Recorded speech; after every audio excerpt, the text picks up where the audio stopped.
The most common mistakes when submitting documents. Hello. What are the most common mistakes when submitting documents? During the Lithuanian Citizenship Restoration process, most problems arise not because there is no right to citizenship, but because of improperly prepared documents or insufficient evidence. The most common mistakes are the following. 1. Insufficient proof of the ancestor's Lithuanian citizenship.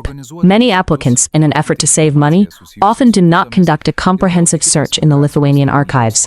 Very often, they submit only the ancestor's Lithuanian birth certificate. It is assumed that this is sufficient. However, as we know, a person's birth in Lithuania does not in itself mean that the person was a Lithuanian citizen.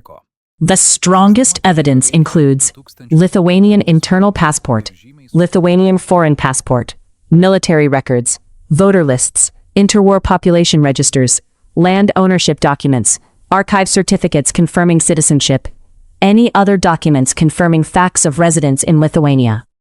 2. Insufficient proof of the family relationship chain. The migration department must see an unbroken chain: great-grandfather, grandfather, father and mother, applicant. Sometimes one birth or marriage document is missing, and the case comes to a halt. 3. Inconsistencies in first names and surnames. This is a very common problem.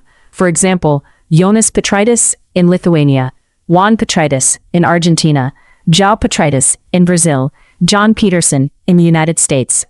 If there is no explanation or additional supporting documents, the officers of the Migration Department may request additional evidence. 4. Submission of non-legalized documents or translations without authorization. All documents issued outside Lithuania must be legalized or certified with an apostille, translated into Lithuanian. The translations authorized, certified by a person or institution legally entitled to do so. 5. Poor document quality.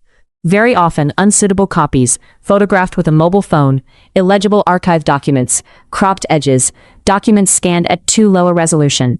This may result in additional requests. 6. The MIGRIS application is completed inaccurately. For example, dates are mixed up, places of residence are indicated inaccurately, the ancestor's details are entered incorrectly. Later, the information has to be corrected. 7. Failure to prove the circumstances of emigration. When applying for citizenship restoration, it is important to demonstrate when the ancestor left, from where the ancestor departed, to which country the ancestor arrived, landing records. Useful documents include passenger lists of ships, immigration cards, foreign citizenship acquisition documents, foreigner registration documents, documents from foreign archives confirming facts of residence. 8.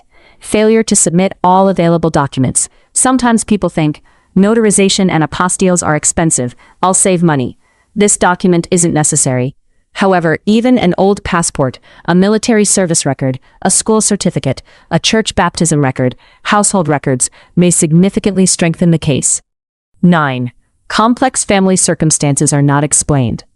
If there has been an adoption, a change of surname, children born out of wedlock, a history of multiple marriages, it is better to immediately attach special declarations, explanations, and additional documents. 10. Expecting the Migration Department to search for evidence on its own. When submitting an application for citizenship restoration, it is essential to submit all impeccably prepared documents from the very beginning. If an incomplete set of documents is submitted, or the documents do not meet the requirements, in many cases the Migration Department does not even accept the application, or such an application is rejected at a later stage of the process. The applicant loses both time and money. The Migration Department may later make certain inquiries to other institutions.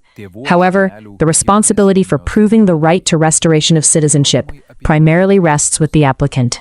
From our practical experience, we can say that the most common reason why cases become complicated or prolonged is not the absence of the right to citizenship, but the failure to prove the ancestor's Lithuanian citizenship or an insufficiently clear family relationship chain. Thank you for watching. See you next time. Consultations regarding the preparation of documents for the restoration of Lithuanian citizenship by email or via WhatsApp.